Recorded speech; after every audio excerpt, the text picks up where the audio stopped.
John Graham is living proof that the mind is capable of extraordinary things, not just in performance, but in healing.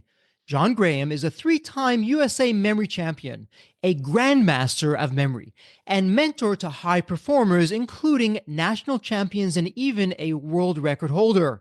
He's wowed audiences worldwide with mind blowing mental feats on major TV shows like Superbrain in China, with 400 million viewers, Superhuman alongside Mike Tyson, and Incredible People in Russia, where he took home a fourth place finish.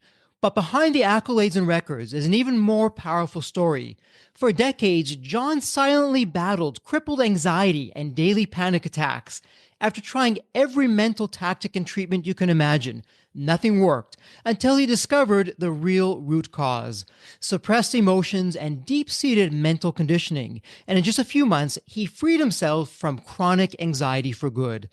Today, John helps successful leaders and entrepreneurs break through their own inner resistance, unlock flow states, and step fully into the highest potential, not through the usual grind and mindset hacks, but with counterintuitive methods that create lasting freedom. If you're ready to learn how to optimize your mind, release what's holding you back, and perform at your absolute best, you're in for a treat. And before we hop into the podcast, a quick word from our sponsor, Deep Wealth and the Deep Wealth Mastery Program. We have William, a graduate of Deep Wealth Mastery, and he says, I didn't have the time for Deep Wealth Mastery, but I made the time and I'm glad I did. What I learned goes far beyond any other executive program or coach I've ever experienced. Or how about Bruce? Bruce says, before Deep Wealth Mastery, the challenge I had with most business programs, coaches, or books was that they were one dimensional. Through Deep Wealth Mastery, I'm part of a richer community of other successful business owners. The idea shared forever changed the trajectory of the business, and best of all, the experience was fun. And we'll round things out with Stacy. Stacy said, I wish I had access to the Deep Wealth Mastery before my liquidity event, as it would have been extremely helpful. Deep Wealth Mastery exceeded my expectations in terms of content and quality.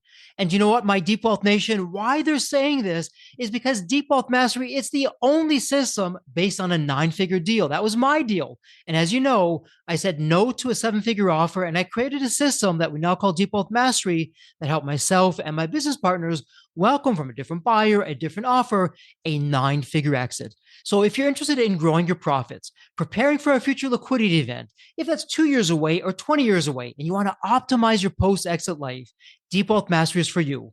Please email success@deepwealth.com. Again, that's success, SUCCESS, at deepwealth.com. We'll send you all the information about Deep Wealth Mastery, otherwise known as Scale for Ultimate Sale. That's where you want to be. You want to be with other successful business owners, entrepreneurs, and founders just like you who are looking to create market disruptions, and they want to lock in their financial freedom and have success and fulfillment. That's the 90-day Deep Wealth Mastery Program. It has your name on it. All you need to do is take the next step. Send an email to success@deepwealth.com. Deep Wealth Nation, welcome to another episode of the Deep Wealth Podcast. Well, let me ask you some loaded questions. Would you like to have the ultimate unfair advantage in running your business? Do you want to unlock your superpowers that have always been there, but you never knew they were? And would you love to have not just a sustainable business, but one that you can catapult to the next level? And of course, you said yes. Well, hang on to your hats. We have a terrific guest in the House of Deep Wealth. And John, welcome to the Deep Wealth Podcast. An absolute pleasure to have you with us. There's always a story behind the story. John, yours is an interesting one. What's your story, John? What got you from where you were to where you are today? Jeffrey, I'm a 3-time USA memory champion. So people often assume I must have a, first of all, what is that? Right? What the heck does that mean? And do you have a natural memory? There's no, I learned a skill. I learned how to memorize. I read a book, let's see, in 2014, after I went to school. The book was called Moonwalking with Einstein. Mm-hmm. It talks about ordinary people who learn memory techniques. So I was enamored with it. I went in full tilt, learned the techniques, started memorizing like decks of cards, lists of numbers, crazy things. And I started competing all over the world. And my first competition, I bombed. I felt a lot of pressure, a lot of anxiety. It was intense. And that's sort of my story is on the way to becoming a 3-time US memory champion, my dark secret was that I struggled with anxiety, panic. I would freeze up. Just under a lot of the pressure and a lot of inner demons. And I tried all of the mental things, the techniques, the meditations, the breath works, the supplements, the hypnosis, trying to overcome this pressure, trying to thrive in that pressure, only to realize none of that helped. I shouldn't say it didn't help, but none of it worked. I got to the core. And I realized on the darkest night of my life that it was an emotional root issue. And so I addressed the emotions and started resolving very quickly. And from that, my potential, my capacity to handle more of life was gained. And I was started thriving under pressure, business is booming, and the best I've ever felt in my life. So that's what I help people now is embodiment work. And so I went from the mind and optimization and memory to now embodiment and the deeper work that takes to uncover your capacity and potential in life. Wow, that's quite the journey. And John, I really appreciate you just being so vulnerable and so open. As I often say here on the podcast, so many people think that being vulnerable is weak, and actually, it takes a very strong person to be vulnerable. And some people call it the dark night of the soul when you look at your darkest, lowest moment when you're going through that. Looking back now, which is always easy, 2020 hindsight, as they say, but what were some of your takeaways going back to that low point and now fast forwarding to today? What could you share with us about that? The darkest night of my life, I thought I was going to die. I was having daily panic attacks, multiple panic attacks in a day, and the walls were sort of closing in on me. I'm a very intelligent guy, but I was so stuck in my head and stress and a lot of suppression. I was trying to will everything into my life. I was trying to will myself to certain numbers in business, 70,000 a month. I was trying to will myself to achieve and to get the next award. And that will was fighting reality. And I started experiencing this really heaviness in my life. I had everything, Jeffrey. I had daughters. I had a wife. I had a home. I had everything. And I still felt this terror inside of me. So looking back, the depth of my pain has now catapulted me into the expanse, the capacity that I have. So people that are going through the depths, the darkest, deepest you are, flip that. And now that's the highest you can go and the potential that you have. And so now that's where I'm at is reaching in more capacity to help more people because I've experienced the depth of it and understand people at a deeper level than I think most do. And John, as you look back at that, was there a belief or what some people call social programming or a myth that you bought into that was just taking you down that dark path? Looking back now, you can see it, but back in the day, it wasn't so clear. The one that stands out is that I wanted to achieve everything on my own. I wanted to use my personal will to manifest my life. So, what I mean by that is a lot of people get caught in manifestation, believing they want this car, they want this house, they want this lifestyle, only to realize that's not really what they want and it doesn't satiate them. And Hmm. so, my belief now is not in that my personal will, my mind should get what it wants. I believe that getting what you want is overrated, that there's a higher intelligence, a divine will, so to speak, that if you align with that, your power, your inner power, and your potential magnifies tremendously. And so I no longer believe in the will of my personal mind and that I should achieve and get all these things because I think that's actually creating a lot of suffering and a lot of strife and struggle and rush in people's lives. And so, as you say that, and I know for some listeners in Deep Health Nation, they're saying, wow, that just sounds like a bunch of blankety blank, and you can fill in the blank, or it's really way out there. But Deep Health Nation, hang in there with me because I'll share with you what I'm exploring today with John is interesting. When we've had buyers on the show, when we've had investors on the show, these are people who write the big checks, 9-figure checks, some cases 10-figure checks. The one common theme they're saying, we're not looking at the product or service. The first thing we're looking at is who are the people? What's the quality of the leadership? What are they made of? What's their mindset like? And John, I know that is right up your alley. That is your wheelhouse. So, with what you just said before of looking to achieve, but trying to do it on your own, walk us through that of where that was, because that sounds like so many entrepreneurs. Yeah, I'm going to achieve this, and here's my list, and I'm going to check this off, and I'm just going to drive forward, and I'm going to fail forward, and do all these things. I could just do it. I'll figure out a way. You were like that, and then you changed. So, what's that all about? What's going on there? Well, everyone is talking about the matrix. Everyone thinks the matrix is the system, right? The matrix is your mind, Hmm. and we can become prisoners of our mind, sort of cracking the whip. If you feel rushed, if you feel like you always have to be doing something and achieving, where's that coming from? And for me, a real story, Jeffrey, is I won my third trophy, my third championship. I held that last trophy after winning that third championship, national title. A lot of excitement that day. Well, I put that trophy on the mantle that night, and I immediately felt empty and emptiness. And so to satiate that emptiness, to block that out, I started imagining winning a fourth one, and I started feeling better. And I thought, whoa, I stepped back, like quite literally. And I thought, this never ends, does it? I always want the next one. I'm not happy with what I have. And I realized in that moment, it has nothing to do with the things we have. Nothing we can see, touch, or feel will satiate us. There's always a hamster wheel. And that moment changed my life because I realized that was the root of my struggle is I was tethered to this idea that I needed validation, I needed money, I needed someone, I need everyone to look up to me, to be validated and worthy as a human. And so that's where that moment changed for me. And what's interesting as you're talking about that, John, you're actually bringing me back, and I've shared this on the podcast with Deep Wealth Nation. It was the day of the closing of my business, the nine-figure deal. And funds had been wired. The deal was now done. Went to bed, as you can imagine, all excited and jubilant and happy and walking on clouds. Woke up the next morning. First thing I did was I pinched myself. Okay, was that just a dream or did that actually happen? And yeah, it actually did happen. And once I got that thought process, the next thought was, wow, what am I feeling? And it was interesting because I was still the same Jeffrey. Yes, I had some zeros in the bank, but the hopes, the fears, my shortcomings, my strong comings, all of that hadn't really changed. And as I talk about in the podcast, and we actually bake this into the 90-day Deep Wealth Mastery program, my post-exit life was a disaster. To your point, I was chasing after the unattainable. Money, yes, it can be a lubricant for life, but it doesn't buy happiness. I found that out the hard way Yeah. as I went from failure to failure and just these emotional roller coasters, mainly down, not up. It took me a long time to figure that out and get through that. So I'm completely with you on that.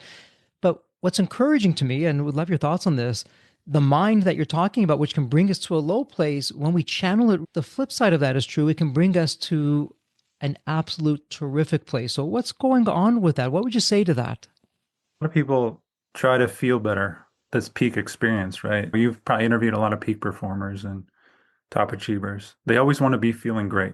That's not really realistic because what that does is that creates a lot of suppression in us, Jeffrey. A lot of people try to use the mind to experience peak states and to feel good, but it's an emotional root issue. So we try to hack the mind into affirmations and all this stuff, pumping yourself up, Tony Robbins style, and nothing wrong with Tony Robbins. But it's an emotional root issue. We are blocked inside. We have a lot of suppression, meaning every single moment, Jeffrey, of your life that you've ever pushed away is still trapped inside of you. And in that suppression, we lose touch with, we have this overflowing amount, this wellspring of love, of energy inside of us, but we're blocked from feeling it. So we use our mind and we try to manifest, we try to do anything to try to feel good, not realizing that we're blocked on the inside. And so to those trying to use their mind to achieve, yes, the mind can feel these amazing states, but underneath the mind is the emotional root. That's what I went at, and that's what I teach people to release and to alchemize so that they can expand in their potential. And what that looks like is instead of trying to block out the uncomfortable feelings that you're pushing away, for example, I used to try to always feel grateful, this gratitude, this journaling, this feeling in peak state. And what that's doing is actually it's a coping mechanism. We're pushing away all of the feelings we don't want to feel. But here's the thing, Jeffrey, the suppressed emotions, the feelings you don't want to feel, that is your suppressed potential. When you tap into that and feel and merge with that energy, that emotion that's underneath that is so uncomfortable, the anger, the anxiety, the dread, it alchemizes, it releases, it's gone for good, and you expand in capacity over time. And that capacity, you can handle life. You can feel more at peace and more level in what I call the 0 point. 0 point meaning you're at this neutral, you're not at a negative charge. You're not living a roller coaster like you talked about, right? This deep, you're living at more of a 0 point, a neutrality where you can create and enjoy and feel present and feel powerful. And that's what a lot of people are trying to achieve through the mind. I would say it's deeper than the mind. So as you're talking about that, we're going to get to all of this. Deep Wealth Nation, bear with me. There's a method to the madness here.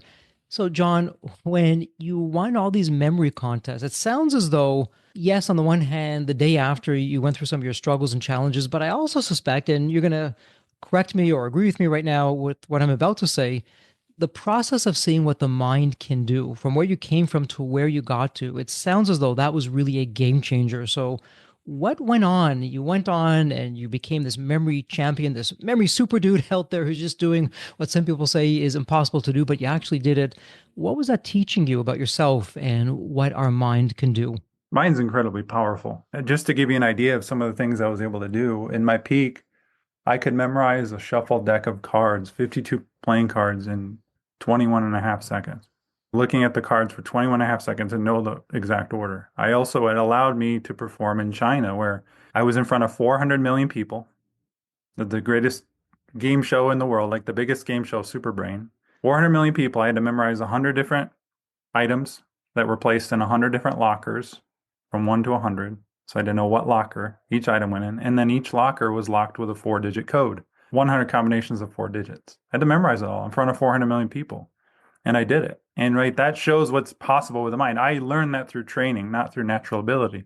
And I think I was actually accessing a different realm, just the imagination and utilizing that. But the mind's incredibly powerful. And in that power, I was addicted to it, right? And here's the distinction, Jeffrey, is the mind is so incredibly powerful when it's used to greater good. Well, if we allow our mind to be in the driver's seat of our lives, that can cause a lot of suffering and problems. So I've I would say utilizing the power, but also surrendering your mind so that it's not in the driver's seat is where we really access our true potential. And interesting. Okay. So when it's not in the driver's seat, I'm going to talk very specifically about what you're doing today. But what do you mean by that? When we're not in the driver's seat, that's when we're accessing the true potential. There's a higher intelligence at play. There's a life force energy. There is, people call it universe. You can call it whatever you want. There's a higher intelligence. And Napoleon Hill talked about this. Well, the way to access that is to surrender your mind, meaning instead of utilizing your willpower and always thinking ahead and doing and checking off the list, we start to sit in stillness. And I'm not talking about meditation. I'm talking about feeling the pulse of your body, the electricity in your body. Because when you're still, we have these divine downloads, right? I'm sure you've been in the shower, Jeffrey, where it's an idea, an epiphany comes in, it blasts in when you're relaxed, right? When we surrender control and stop the frantic, the rushness, we can actually get in touch with our intuitiveness, which is much more powerful and will guide us very strongly. But I think a lot of us entrepreneurs and peak performers have like utilized our mind and our will and pushing, and we don't listen to the cues and the intuitive hits and pulses that really want to guide us. So when I say take a back seat, intuition and this divine intelligence should be taking the lead role. The mind should be following along with it in alignment. So you've given us a really a foundation, a backdrop to what's going on in there.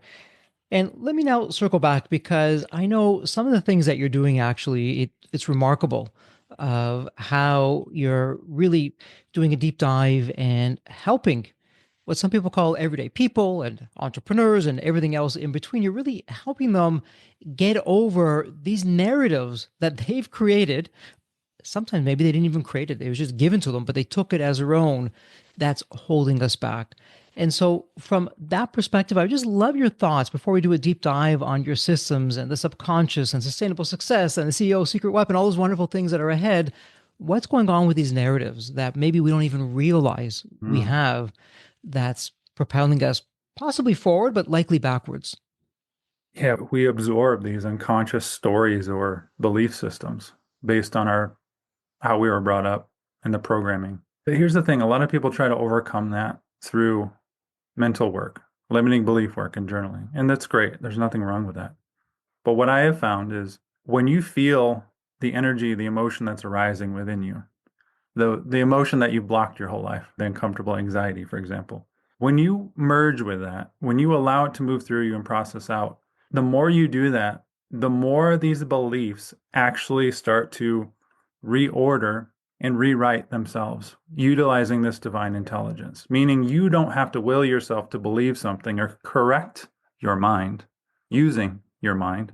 You have to surrender to that power. So the suppressed potential within us, this suppressed emotions, if we feel it, our mind, our brain will start to reorganize and shift for us without us trying to force everything and correct everything, right? Everything that's wrong with us or find the limiting belief. Because what it does is it also, the more you merge with this intelligence and surrender to it, your consciousness rises. meaning you can see your patterns very clearly. You can see where you're deficient or where you're going in mental loops. But you can't do that through force. You can't do that through just staring at the mind and trying to fix it.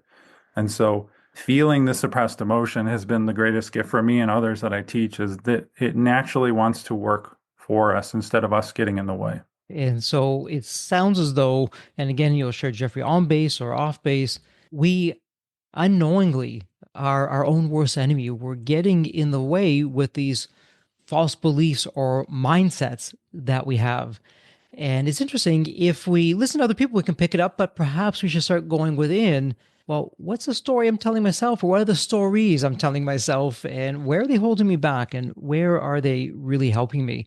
And just as an example, John, you'd be right to say with my next question, well, Jeffrey, every person's so different, their own journey, it's all individual. But generally speaking, when you're working with elite entrepreneurs, business owners, founders that really want to make a difference, are you seeing patterns? Is it the good old Pareto's law, the 80-20 principle? Yes, Jeffrey. The same 20% of these, whatever you want to call them, issues or challenges here are creating 80% of the issues that are holding people back. Are there some general patterns that you're seeing that you can share with us? Most everyone, the biggest pattern you can see in their lives is in their closest relationship. Oftentimes that's a spouse. So the conflicts or the avoidance or and no judgment, but what I mean by that is if you're avoidant with your spouse or you hide things from your spouse, nothing wrong with that. Like you more internalized, that's showing up in your business, Mm-hmm. right? Where you're not as transparent in your business. You're not able to hold capacity or handle conflict, right? So what I would say to people is look at your closest relationship. It could be with your mother, it could be with a spouse, it could be with a child. Where is the friction there? And that friction is mirrored in your business. So if you are hiding from your spouse, and this is me, by the way, this is a pattern that I notice in myself. I would try to get all the answers before I shared something, or I wouldn't share my deficits, right? In that hiding, I was also doing the same thing in my life and my business that was preventing me from moving forward. So Mm-hmm. when I started addressing that root issue in my relationship, my business changed. And so people think I need to change my limiting belief with my business or I need to believe bigger. You can use all this force in journaling if you want. It's going to be the harder way. Instead, it's what I teach people, as you can sense, Jeffrey, is lean into the discomfort that's within you. That's your biggest guidance and wisdom. But also, where's the discomfort and avoidance or the friction in your relationships? Because addressing that and leaning into that discomfort will change your business dramatically because the pattern won't exist anymore once you address it and resolve it. Okay. And as you're talking about that, John, you talk a lot about transforming from the inside out.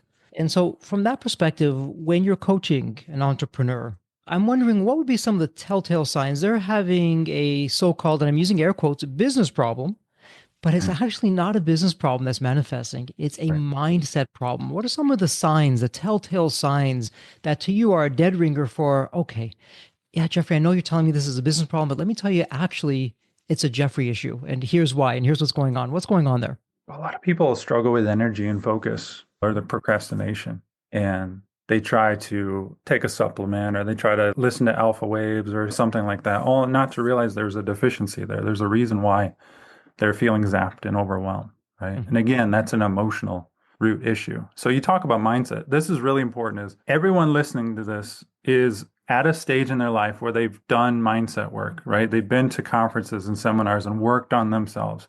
At this point, pretty much everyone listening to this is at the realm where they're ready for that next dimension, where they're ready to alchemize the resistance within them so that their wisdom within can be accessed and that divine intelligence can actually reform their belief systems and point out their deficiencies in mindset without them trying to get in the way. It's like this, Jeffrey. Let's say you have hiccups.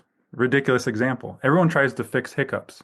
Oh my gosh, I need to breathe better. There's something wrong with me. I'm not breathing right. I need to stop this. I need to plug my nose. I need to stand on my head. I need to plug my whatever. Fix. That's all mind trying to fix itself. Well, what if the hiccups, there's a reason for it? What if your body intelligence is doing the hiccups for a reason to correct something on its own, but we're getting in the way?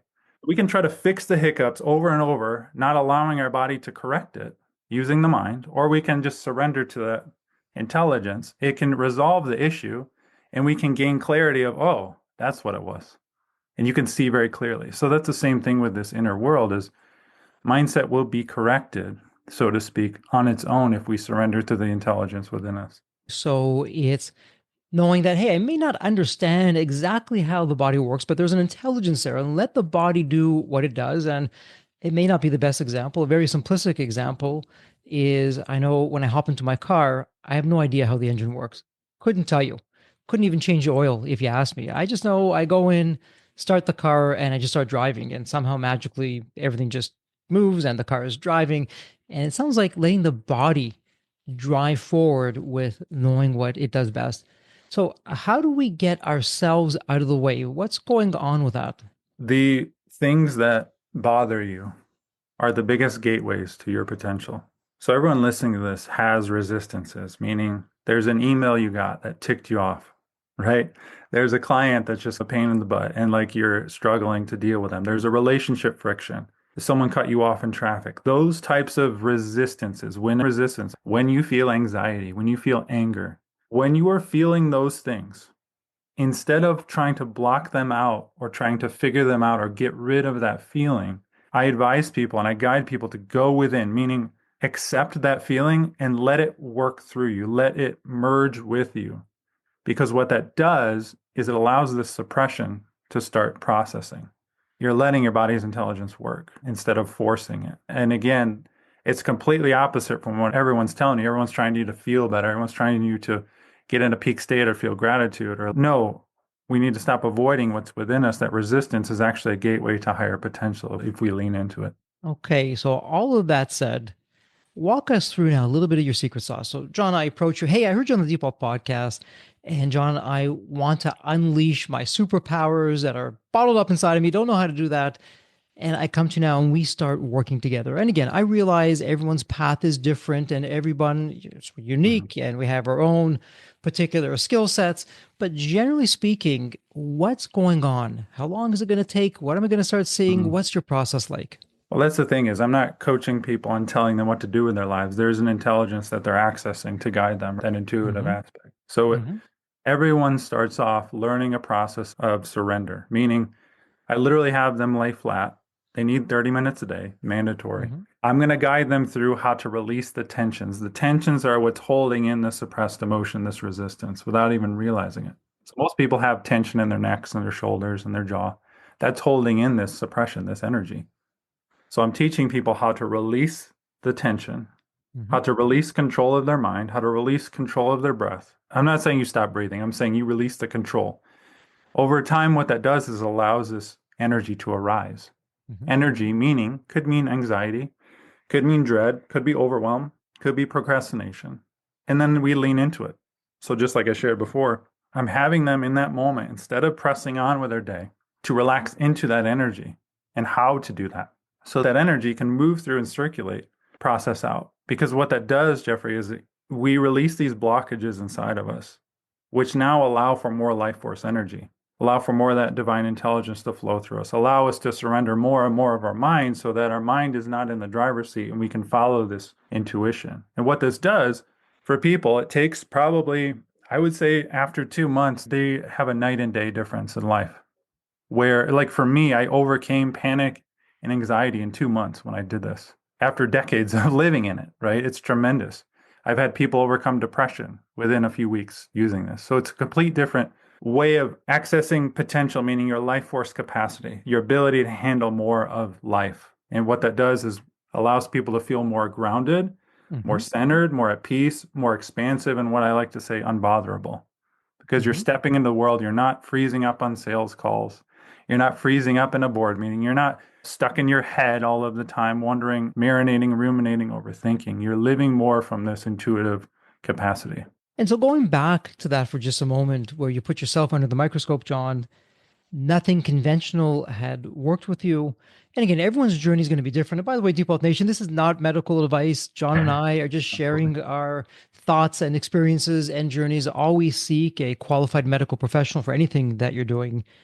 So, John, back in the day when you tried something different that got you out of that rut, what was it? What was that something different that worked where nothing else had worked? If you had to say that in a sentence or two, what would you say?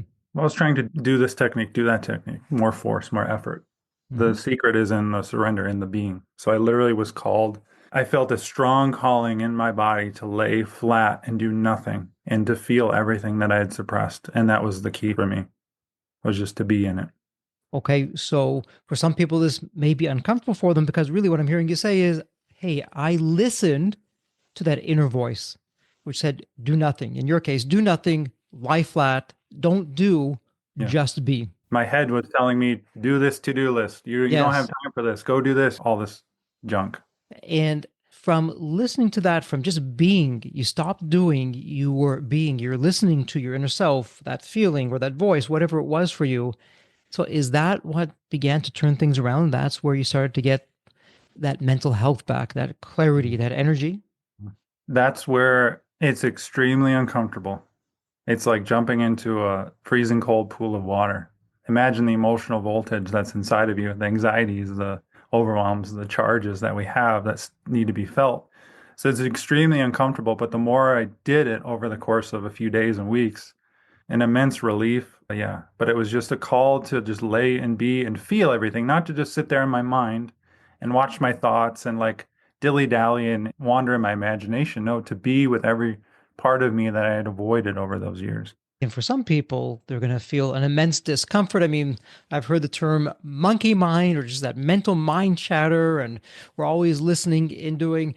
From your experience, in terms of that voice inside the head, we just take it for granted. Well, that's actually me talking. That's my voice that I'm hearing. John, is it? Where's that voice coming from? What is that voice? We're going really deep here. I encourage people to get their own answer. Here's my answer is I used to believe it was me too. But after doing this work, I now know that I'm the awareness behind all of that. I'm literally watching John Graham's mind right now. And just like Jeffrey is, you're stuck in your mind. That's why everyone gets stuck in their mind. This big giant awareness, you can call it consciousness, that's staring at your mind, staring at what you see, touch, and feel, and gets trapped in that.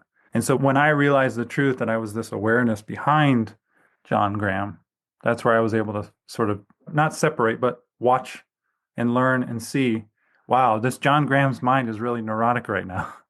It's crazy.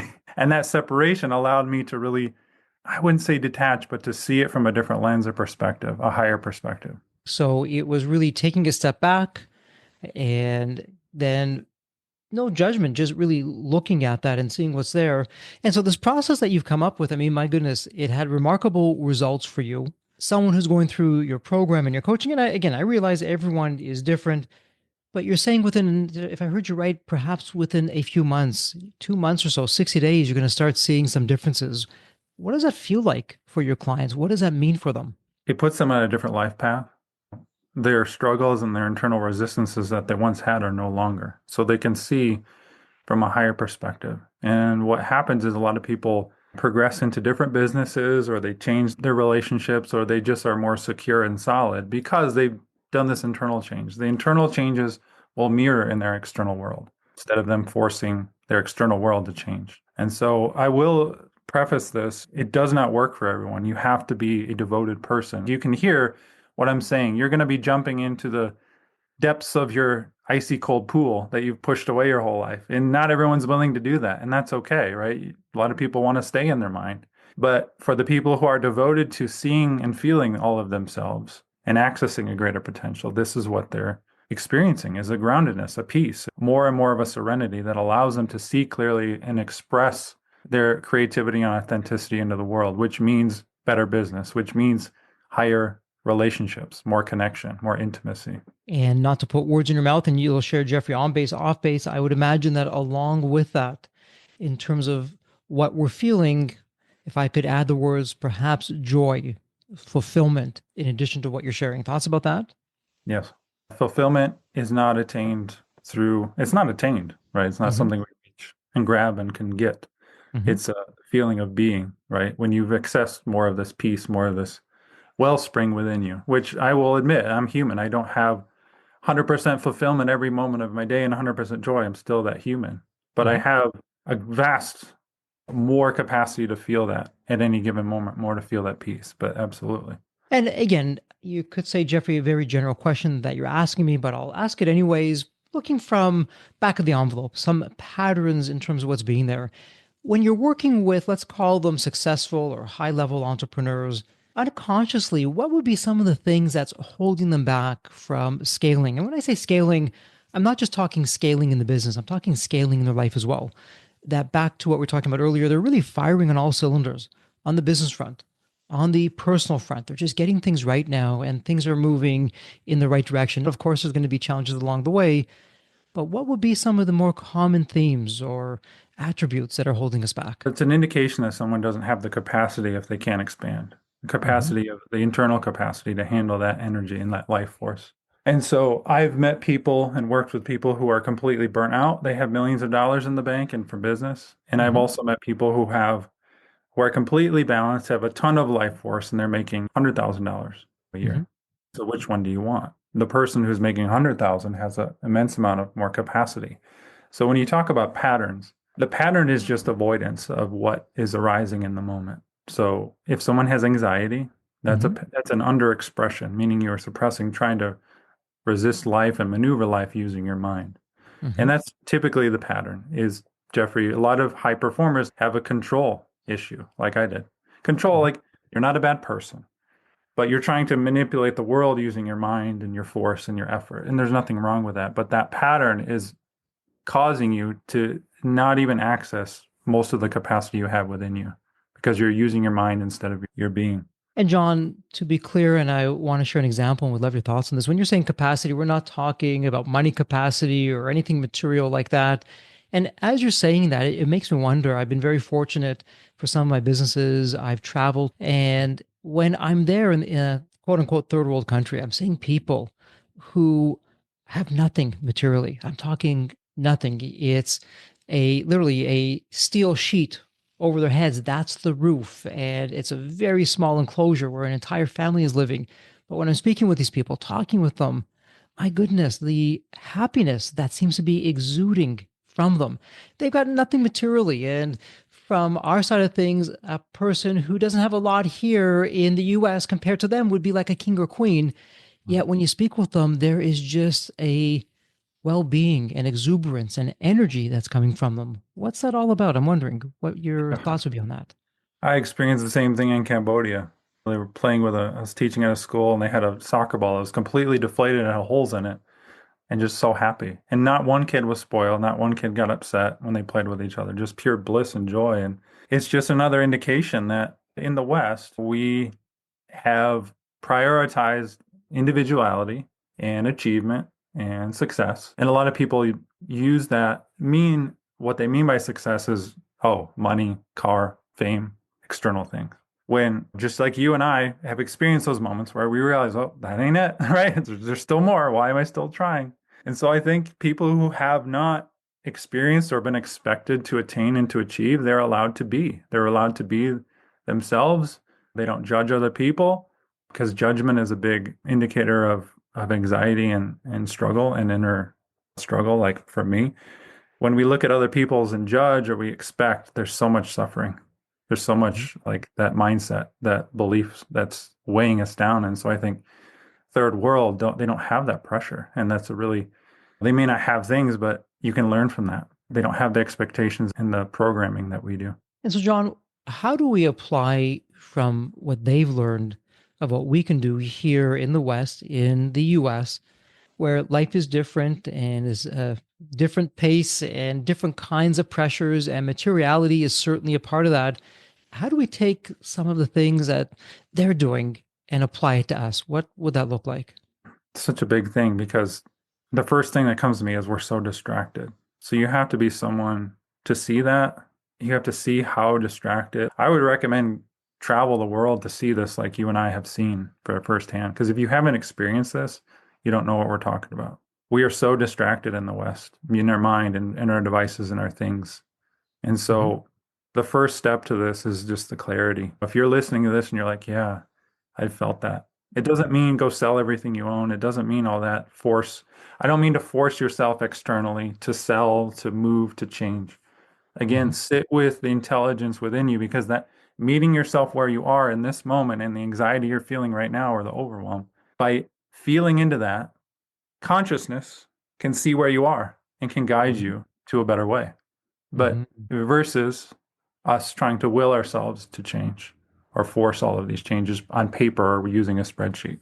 And so, as you talk about going within, John, perhaps it's the mind, perhaps it's the universe, perhaps it's even God, if we're going to get on the spiritual side. Where are you on that? How does God or spirituality play a role in what we're talking about? And as I asked that question, I realized for the one listener that we had left, we probably just lost them on that. But where are you on that in terms of what you learned, your journey, the potential within? Yeah, well, it's true. When you say God, people turn off or they have their preconceived notions. It's a very charged word. When I say divine intelligence, I really mean God. The one field is the consciousness, the unified field, whatever you want to call it. There is a force, a spirit that's guiding us, but it needs to see where you are. And so, yes, this emotional root that I've alchemized and lean into every day for its intelligence has led me to a spiritual path. Right? You can sense it. That's why you're asking the question is I've been drawn to this truth. Spirituality just means truth. Like you're looking for truth. I just want to know the truth. Who am I? Why am I blocked inside? What's my true potential? Why am I here? And Mm-hmm. by leaning into that, not through my mind and what my mind thinks it is, because you can get clouded and programmed by what other people have written down or thought. You Mm-hmm. go within and you feel the texture within you. You feel the anxiety. You feel the bliss. You feel whatever. That is intelligent. That is God working through you. So we've gone super deep on this. But yes, I'm referring to God. When I say higher intelligence, that's what I mean. And, as you're sharing that, it's reminding me actually just a few days back of a conversation with a fellow Christian entrepreneur who said, Jeffrey, let me share with you the before and the after. Before I found God, I would do something and I would pray that I'd be blessed. And looking back at that, my goodness, how ignorant of me to assume that what I was doing is what I should have been doing in the first place. Now, this individual, incredibly successful. We're talking really way out there in the stratosphere in terms of success today versus back then. And he said, what made the difference for me is I started to abide. Goes back to an old biblical term. I started to abide, where instead of asking God or the universe, in this case, God, instead of asking God, hey, bless what I've done because I think it's right, I'll wake up every day. These are his words. I'll wake up every day and I'll go into a prayer mode where I'm listening for God to tell me what to do today. Yeah. And I may move slower than other entrepreneurs, but there's a supernaturalness about this. And his companies have done 140% return on investment year over year, just incredible returns on that. But I'm being told what to do, and I'm now following those plans instead of the I love other that. way around. I love that. That's everything is we try to, I use the word manifest. We try to get what we want. We try to pray Mm-hmm. for what we want, only to realize it doesn't work that way. If prayer worked the way we wanted it to, we would have had world peace already. So what's the truth? The truth is God, entire intelligence is giving you everything you need in this moment right now, but we resist it. Here's what I realized. The anxiety that I felt long ago was divine intelligence Mm-hmm. trying to come up, but I kept pushing it away. I said, no, I don't want to feel this. This is awful. The more I leaned into that feeling, that sensation within me at all times, when you're tapped into this moment and how you feel internally, that will guide you, just like that man said. It's slower, but it will move mountains versus your force in your mind trying to sort everything out. So it's a very powerful force. Absolutely. And my goodness, each of these topics could be easily an episode, multiple episodes in and of Right. itself. And we're going to start going to wrap up mode. But before we do that, I'm wondering, coming out of this episode, John, the here, the now, the present, if a listener were to do one thing and one thing only, perhaps it's even some low hanging fruit that if they started doing this before the next phone call or meeting or activity that would really move the dial, really make a difference for someone in the Deep Wealth Nation, what would that one thing be? What do you think? I've already alluded to it, but slowing down to feel the energy within you will change your life and to stay in it as much as possible. Notice everyone's, wow, I'm in my head, right? I don't even know what I'm feeling inside. Yeah, exactly. Your head is leading the way. And so slowing down, meaning we're so rushed. Rushing is a trauma response. We're not born as a baby rushed. Like, where did that come from? It comes from conditioning Hmm. and we're tethered to something. And so slowing down where we can feel ourselves, you can actually feel this living intelligence move you. And Hmm. so that's what I would recommend. Feel the anxiety resisted. Be with it. Sit with it. It's guiding you. It's helping. It's literally trying to help you, not just overcome it, but guiding you through life. Interesting. Slowing down, listening instead of running from what some people would say pressure or pain, don't run away from it, run towards it. Yeah. Go into it Go to into it. really see what's there. Easier said than done, but that's some terrific Yes. advice. And before we go into the wrap up mode, I know, John, I can tell you for a fact there are so many questions I have not yet asked. Is there one question I didn't ask that you want to put the answer out there, or even a topic or a theme or a message we haven't yet covered that you want to share with Default Nation before we go into wrap up mode? A lot of suffering that we have is also based on the attachments we have. Attachment to being right, meaning if we have so many resistances with other people, we've got to forgive that stuff. And it doesn't matter. Here's the thing I learned. My grandpa committed suicide a couple years ago, and I was very angry at him. Rage, and I was suffering for months. And finally, I lay down in bed one night and I said, Grandpa, I don't agree with what you did, but I love Mhm. you. And in that moment, an elephant flew off my shoulders, like quite Wow. literally. The light changed. I've never experienced it before. I could feel the weight of that anger and that attachment to being right resolve. And so I learned that forgiveness is not about forgiving what someone did. It has Hmm. nothing to do with right or wrong. It's about forgiving our perspective, the judgment. And so not just feeling anxiety, but also forgiving. You don't have to even be, I noticed my grandpa was dead. I talked to him just Uh-huh. through my own heart, and a weight lifted off me. So I encourage people to do that as well, to feel a lightness and unattachment where they can, because that works with business and that allows you to stay light and free and fresh and present, believe it or not, instead of waking up at 3 in the morning feeling a weight on you, right? That's where that comes from, is holding on to so much. John, thank you so much for again being open and vulnerable, and condolences for your loss with your grandfather, and certainly some of the insights and wisdom that you shared about that experience for you that we can take for ourselves and learn from and help ourselves. And actually, it's wonderful life advice, and it's a great segue for wrap up mode. And here on the Deep Wealth Podcast, John, it's a tradition. It's really my privilege and honor where every guest I'm able to ask the same question. It's a really fun question. I'm going to set this up for you. When you think of the movie Back to the Future, you have that magical DeLorean car, John, that will take you to any point in time. So, John, I want you to imagine this is the fun part. Is tomorrow morning, you look outside your window. Not only is the DeLorean car curbside, the door is open, is waiting for you to hop on in, which you do, and you're now going to go to any point in time. John, as a young child, a teenager, whatever point in time it would be, what would you tell your younger self in terms of life lessons or life wisdom? Or, hey, John, do this, but don't do that. What would that sound like? I was asked a similar question, not Back to the Future, and this is one of my favorite movies. I wouldn't change a thing because Mhm. every single moment that I suppressed led me to the greatest gift that I have now. Because now I can help people. I've been through the depths of pain like you wouldn't imagine, and I'm sure a lot of Mhm. people have, that I can now feel and hold space and help people heal from that. It's the greatest gift I've ever received. But I wouldn't have had that if I went back in time and helped myself avoid all of the suppression and the anxiety.